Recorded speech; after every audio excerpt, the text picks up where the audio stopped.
بسم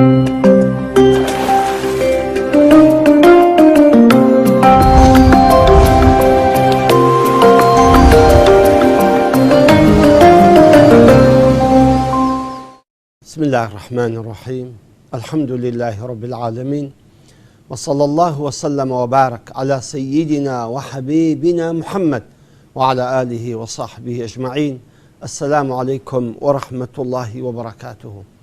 عزيزان وخوشويستانم، في خوش حالم كأوزارز بخدمت ئێوەی عزیز و خۆشەویست گەیشتمەوە. بازارێ هەندێک دوعا بکەین بە ئومێدی ئەوەی ئامینی یەکێک لە ئێوە قبول بی، هەر هەمومان پێوە خۆشبەخت ببین. یا ربی خوا لێت ئەپارێمەوە بە ناوە جوانەکانت، داوا لێ ئەەکەم بە ئیسمی عەزەمت، یا ڕەحمان و یا ڕەحیم، یا غەفور و یا کەریم، یا حەی و یا قەیوم، و یا بەدیع السەماوات والأرض، و یا الله و یا الله و یا الله و یا ذا الجلال والإكرام. یا ربی خوا لە گوناحەکانمان خۆش بی، یا ربی خوا لە گوناحەکانمان خۆش ببی، یا ربی خوا لە گوناحەکانمان خۆش ببی، یا ربی خوای عەفومان بکەی، یا ربی خوای عەفومان بکەی، یا ربی خوای عەفومان بکەی، یا ربی خوای عەفوی تۆ زۆرە، خوای عەفوی تۆ زۆرە، دەخوایە ئێمەش بەبەر عەفوی خۆت بێخە. یا ربی خوای خۆت فەرموویتە ڕەحمەتی وەسیعەت کول شەی، ڕەحمەتی من هەر هەموو شتێکی گرتیتەوە، دەخوایە ئێمە شەیئێک حسێ بکە بۆ ئەوەی بەبەر ڕەحمەتی تو بکەوین. خوایە تاعەت و عیبادەتی ئەو مانگەمان قبول بفەرموو، خوایە تاعەت و عیبادەتی ئەو مانگەمان قبول بفەرموو یا رب العالمین. یا ربی خوا ئەگەر تاعەتەکانیش کەم و کرچ و کاڵ بن، بەڵام خوایە تۆ بە زۆری حسێ بکە، خوایە تۆ بە زۆری حسێ بکە یا ئەکرەم الئەکرەمین. یا ربی خوایە تاعەت و عیبادەتەکانمان قبول کەی، یا ربی خوایە لە گوناحی دایک و باوکەکانمان خۆش بی، خوایە لە خوشک و برا و خزم و کەس و کار و ئەحباب و زیرانەکانمان خۆش بی، خوایە لە ماڵ و منداڵەکانمان خۆش بی، خوایە ماڵ و منداڵەکانمان ساڵح کەی، خوایە ماڵ و منداڵەکانمان ساڵح کەی، یا ربی خوایە ساڵحیان کەی، خوایە شەرەف و ناموس و کەرامەتمان بپارێزی، خوایە شەرەف و ناموس و کەرامەتمان بپارێزی. یا ربی خودای حفظ و سترمان بکەی، خوایە حفظ و سترمان بکەی، خوایە عاقبەتی هەمومان خێرکەی، خوایە عاقبەتی هەمومان خێرکەی، خوایە لەسەر کەلیمەی تەوحید، لەسەر کەلیمەی لا إله إلا الله محمد رسول الله بمرین. خوایە یا ربی خوا ئەگە مردین لە شوێنێک بمرین کە تۆ ئەو شوێنت خۆش بێ و وەلەو شوێنەی ڕازی بی. خوایە لە بخاتی گەورەی و عزت و جەلالی خۆت، خوایە یا ربی خودای حاڵی ئومەتی محەممەد چاکەی، خوایە حاڵی ئومەتی محەممەد چاکەی، خوایە حاڵی ئومەتی محەممەد چاکەی، خوایە دوعای مسلمانانیش قبولکەی، خوایە هەر نەخۆشێک، هەر دەردەدارێک، هەر غەمبارێک، هەر قەرزدارێک، هەر ئاوارەیەک، هەر جیراوێک، هەر سجنێک کە لێت ئەپارێتەوە، خوایە دوعای قبولکە، خوایە دوعای قبولکە، خوایە دوعای قبولکە، خوایە ئەو بەندکراوانەش ئازاد کەی، خوایە ئەو بەندکراوانەش ئازاد کەی و تۆبەشیان بە قسمت بکەی یا ئەکرەم الئەکرەمین. یا الله ئامین.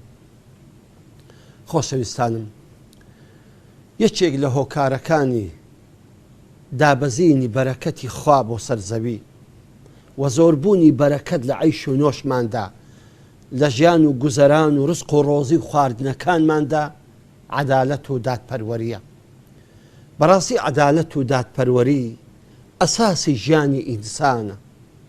ئەگەر عەدالەت و دادپەروەری هەبوو، ئەو کات ژیانیش تامی هەیە. هەر کاتێک کە عەدالەت و دادپەروەری نما، ژیانیش بێتام و بێبۆن دەبیتن. عەدالەت و دادپەروەری ئەساسی حوکمڕانیە. هەر حوکمڕانێک بێوێ حوکم بکە، ئەگەر دادپەروەر نەبێ، بەڕاستی ئەبێتە مای نەقمەت و نەکبەت لە بۆ ئەو خەڵکەی کە حوکمیان دەکاتن. بەڵام هەر حاکمێک و هەر بەرپرسێک ئەگەر عادل و دادپەروەر بوو لە ئیش و کارەکانیدا، لە حکم و لە ئەمرەکانیدا، حتمەن ئەبێتە مایەی هەم بۆ خۆشی بەخۆشی بژی و هەم خەڵکیش لە بندەستی بەحەسێتەوە. بۆیە العەدل یەکێکە لە ناوە جوانەکانی خودای گەورە. العەدل یەکێکە لە ناوە جوانەکانی خودای گەورە، کە خوای گەورە عادلە لە قسەکانیدا، عادلە لە ئەمرەکانیدا و عادلیشە لە فعلەکانیدا. خۆشەویستانم، هەر کاتێک عەدالەت بەرپا بوو لە ئەعلا مستەوا، لە بۆ خوارێ مستەوا، لە سەرۆک هەرێمەوە حتا فەڕاشێک ئەگەر ئەو خەڵکە هەموو بە عەدالەت جوولاوە ئەو کات تەمەشا کە چ بەرەکەتی خوا دێتە سەرمان ئەو کات تەمەشا کە چ نعمەت و بەرەکەتێک دەبارێتن بەڵام ئەگەر بێت و ئێمە عادل نەبوون کەسمان ڕەچاوی عەدالەت و دادپەروەریمان نەکرد واللهی هەموو ژیانمان تاڵ ئەبێ هەر هەمومان دەکەوینە بەرگیان یەکتر ئەخۆین و زوڵم لە یەکتر ئەکەین ئازیزانم بۆیە پێغەمبەری نازدارمان محەممەد صلی الله عليه وسلم لە فەرمودەیەکی شیرینی خۆیدا باسی دادپەروەران دەکا ئەفەرمووی إن المقسطين على منابر من نور ئەفەرموویتن لە ڕۆژی قیامەتدا ئەو کەسانەی دادپەروەرن لەسەر مینبەری نوریان دائنێن لەسەر مینبەری نور هەموو خەڵک تەمەشایان دەکاتن چێن ئەو کەسانە چێن ئەو کەسانەی کەوا لەسەر مینبەری نور دادەندرێن لە ڕۆژی قیامەتدا دەفەرمی الذين يعدلون في حكمهم وأهلهم وما ولوا ئەفەرمی ئەو کەسانەی کەوا عەدالەت و دادپەروەری بەرپا ئەکەن لە حکمیاندا ئەگەر حاکم و دەسەڵاتدار بوون و لە ئەهلیاندا ئەگەر باب بوو باب کۆمەڵە خەڵکێکی لە بندەستە وما ولوا یان ئەوانەی کە لە بندەستی خۆیتیان چ کەسێکن لە بندەستە مۆزەفی مدیر عامی بەرپرسێکی کە خەڵکێکن لە بندەستە ئەگەر تۆ دادپەروەر بووی لەگەریان عەدالەتی ڕەساو کرد واللهی تۆ لەسەر مینبەری نوری لە ڕۆژی قیامەتدا ئازیزانم پێغەمبەری خوا دەفەرمی صلی الله عليه وسلم سبعة يظلهم الله في ظله يوم لا ظل إلا ظله حەفت کەس هەنە لە ڕۆژی قیامەتی خوا لەژێر سێبەری عەرشی خۆیان دایاندەنێ سێبەری عەرشی خۆی کە ئەو ڕۆژە هیچ سێبەرێک نییە ئیلا سێبەری عەرشی خوای گەورە نەبی یەک لەوانە یەک کەمین کەس ئیمام عادل ئیمام عادل کەسێک کە دادپەروەرە ئیمامێک کە دادپەروەرە ئازیزانم پێغەمبەری نازارمان ئەفەرمی عەلەیهی سەڵات وسەلام سێ کەس دوعای ڕەت نابتەوە سێ کەس دوعای هیچ ڕەت نابتەوە ئەو کەسەی کە مسافرە و ئەو کەسەی کە ڕۆژوگرە ئەوەی کە ڕۆژی دەگری ئەو کەسەی کە مەزلومە و ئیمام عادل ئەو سێ دوعایان قبوڵە کەسێک کە مەزلوم بێ کەسێک کە ڕۆژوەوان ڕۆژی بگرێتن وەکو ئێوەی بەڕێز کەسێکی ئیمامی عادل بێ ئەو کەسە هیچ دوعایان ڕەت ناکرێتەوە جا ئازیزانم بەڕاستی ئێمە دەبێت دادپەروەر بین لە گەورەترین مستەوە هەتا بچووکترین مستەوە تۆ بابی دادپەروەر بە بەرامبەر خێزانەکەت زوڵمێ لێ مەکە حەق و مافی خۆی تەواو بدێ و پاشان دادپەروەر بە بەینی کچ و کوڕەکانت فەرق و جوایزیان لێ مەکە فەرقی بەینی کچ و کوڕ مەکە ئازیزانم چکە بەڕاستی ئەمە فەرقی بەینی کچ و کوڕ ئەبێتە مایە ئەوەی کە تۆ زاڵم بی و دادپەروەر نەبی چکە کچ و کوڕ هەردوو نیعمەتی خوان هەردوو عەتای خوان هەردوو خەڵاتی خوان زۆر جاران کچەکە باشتر دەردەچێت لە کوڕەکەیدا دەکەواتە تۆ زوڵم مەکە دادپەروەر بە لە بەینی کچ و کوڕەکانت چەندە دەیتە کوڕەکانت ئەوەندە بدە کچەکانت مەحروم مەکە لە میرات چکە ئەمە زوڵمە تۆ دادپەروەر نەبووی کە خوشکەکانت یان کچەکانت مەحروم کردن لە میرات و کوڕەکانیشت لە بەینیاندا دادپەروەر بە کوڕێک تەفزیل مەکە لەسەر ئەویت کە چکە دوایە بۆ خۆت مشکیلە و دژمنکاری دروست دەکەی لە بەینی کوڕەکانت سەحابەیە کاتە خزمەت پێغەمبەری خوا صلى الله عليه وسلم فەرمی یا رسول الله دەمەوێت فلانە شت بەدەمە فلانە کوڕم پێغەمبەری جا ئەتوومە هاتیمە تۆ ببێ شاهید لەسەر ئەو قەزیە پێغەمبەریش فەرمی صلى الله عليه وسلم تۆ وەک منداڵەکان هەموو ئەو عەتایەت داینێ فەرمی ناوەڵڵا هەموو ئەوم نەدانی بەس ئەو کوڕە ئەدەیدەمێ فەرمی مەم کە شاهد لەسەر زوڵمێک و لەسەر جەورێک کە دەیکەی پاشان فەرمووی اتقوا الله واعدلوا بين أولادكم فەرمووی لە خوا بترسێن خۆتان لە غەزەبی خوا بپارێزن و دادپەروەر بن لە بەینی منداڵەکانتان دادپەروەر بن لە بەینی منداڵەکانتان من دەڵێم منداڵ وەکو یەک نین کوڕ هەیە زۆر ساڵحات زۆر گوێڕایەڵی داک و بابیتی یەکیشیان زۆر تاڵح و ناڕێکە بەڵام لەگەڵ ئەوەشدا تۆ هەر دادپەروەر بە بەرامبەریان چکۆ ئەگەر ئەتۆ عەدالەتن نەنوان ئەوە خراپتر دەبی بینیان مشکلە لە بینیان زیاتر دروست دەبی و ئەوەی کە منحریفە و تالیحە زیاتر منحریف و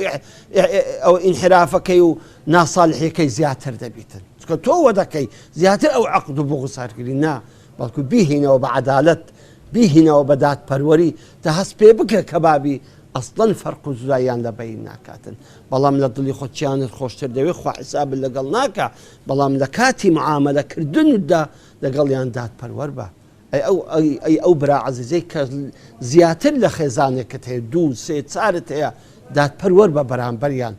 زۆر کەس هەبووە خوا لە گوناحیان خۆش بی کاتێک ژنی دووەمیان هینا یەکمیان هەری ئیهمال کردیە لەخوا بترسێن واللهی ئەو ژنانە ئەگەر بێت و گلەیان هەبی و دوعاتان لێ بکەن دوعایەکانیان قبول دەبیت کە زوڵمیان لێ کراوە پێغەمبەر فەرمی صلی الله عليه وسلم اتقوا دعوة المظلوم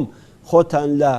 دوعای غەدر لێکرا و مەزلومان بپارێزن چکە بینی خۆی و بینی خۆی گەورە هیچ پەردەیەک نییە جا تۆ کە دووسێ خێزانت هەیە هەمان ڕەچاوی دادپەروەری بکە لە بینیان لە دڵی خۆت جیهان خۆشتر دەوێت خوا حسابت لەگەڵ ناکە بەڵام لە معامەلەکردن و لە شەومانەوە و لە حەقدان و لە مافدان و لە مەسرف دەبێ وەکو یەکیان ڕەچاو بکەی وەکو یەکیان تەمەشا بکەی وەکو یەکیان دادپەروەربی لە بینیان جا ئەگە تۆوات کرد بەڕاستی تۆ دادپەروەری ئازیزانم ئێمە دەبێ عادل بین لەگەر خەڵک بەڕاستی دادپەروەر بین لەگەر خەڵک ئەو خەڵکە بەو میزانەی نەچێشی ئەوەش بەو میزانێ بچێشی نا هەموو خەڵک بە یەک میزان بچێشە ئازیزانم غەدر لە خەڵک مەکە چاو لە خەڵک نەبێ دادپەروەر و منسیب بە لەگەریان زۆر بە عەدالەت و دەستپاچی لەگەڵیان بجۆلێەوە ئەو کات خەڵکی تۆیان خۆش دەوێت ئەو کاتیش خەڵک بە ئینسافی تەمەشات دەکەن و بە دادپەروەری تەمەشات دەکەن جارێکیان ئافرەتێک هاتە خزمەت ئیمامی عومەر ڕەزا و ڕەحمەتی خوا لێبی فەرمووی یا ئیمام پیاوەکەم شەو نوێژ دەکا و بە ڕۆژیش بە ڕۆژیە پیاوەکەم بە شەو نوێژ دەکا بە ڕۆژیش بە ڕۆژیە ئیمامی عومەر فەرمووی نیعمە الزەوج بەڕاستی مێردەکی چاکە ماشەڵڵا لەو مێردەی بە شەو نوێژ بکا و بە ڕۆژیش بە ڕۆژی بی یەک لە ئەسحابی کیرام دانیشت بوو ناوی کەعبی ئەسەدی بوو فەرمووی یا ئیمام ئەوە شکایەت لە مێردەکەی دەکا فەرمووی چی؟ فەرمووی ئەوە شکایەت لە مێردەکەی دەکا ئەگە مێردێک بە شەو نوێژ بکا و بە ڕۆژیش هەر بە ڕۆژی بی کە حەقی ئەو ژنەی فەرمووی وەڵڵی مادام کو تێگەیشتی دەبۆرە حکومەکەشیان لە بین بکەدەی فەرمووی یا ئیمام بانجی پیاوەکەی بکەن بانجی پیاوەکەیان کرد گوتی کاکە گیان خوای گەورە چار ژنی لۆ پیاوی حەڵاڵ کردووە چار ژنی لۆ پیاوی حەڵاڵ کردووە دەبی هەر شەوەک بستە لای یەکەچیان تۆ یە خێزانت هەیە دەبی هەر چار شەو جارێک لەگە خێزانت زود بی و حەق و مافیشی بدەی ئەگەر وەنەکەی تۆ زۆڵمت کردووە بەڕاستی ئیمامی عومەر معجیب بوو بەو حکمەی کە ئەم پیاوەدای جا ئازیزانم خۆشەویستانم بزانە ئەو سەحابە بەڕێزە چەندە بە جوانی لە شکایەتی حاڵی ئافرەتەکەی تێگەیشت زۆر خۆشکانمان هەن مەزلومن غەدر لێکراون و زۆر زارانیش پیاویش هەن ها مەزلوم و غەدر لێکراون لەلایەن ژنەکانیانەوە بەڵام بۆ ئێمە وا بژین بۆ عەدالەت ڕەچاو نەکەین بۆ دادپەروەر نەبین لە بینی یەکتر تا هەموو ژیانمان خۆش بێ دەزانی بە عەدالەت ژیانی هەمومان خۆش دەبێ دەزانی بە عەدالەت ستۆ بەرەکەت و نەعمەت و فەزل و کەڕەم و لەتائیفی خوای گەورە دێتە خوارێ بەڵام هەر کاتێک عەدالەت و دادپەروەری نەما بە خودای ئەم بەرەکەت و ئەم خۆشیەش نامینێ ئازیزانم با عادی بین لە کڕین و فرۆشتەکانماندا چۆن عادی بین ئەو شتێک کە دەیفرۆشی توخوا بە خۆت پێی ڕازییان نا ئەگەر پێی ڕازی نی توخوا مەیفرۆشە خەڵکیش توخوا مەیفرۆشە خەڵکیش کە دەیفرۆشی خەڵکی تۆ عادل نی تۆ بۆ خۆت لەو شتە ڕازی نی فەکەیفە دەیفرۆشە خەڵکی جا لەخوا بترسێن بە هەمومان عادل و دادپەروەر بین ئەگەر عادل و دادپەروەر بین واللهی ئەو کات تەمەشاکەن چ لەتف و کەڕەم و مهرەبانی و بەرەکەتی خوای گەورە دەڕژێتە سەرمان تاکو حەڵقەیەکی تر والسلام عليكم ورحمة الله وبركاته.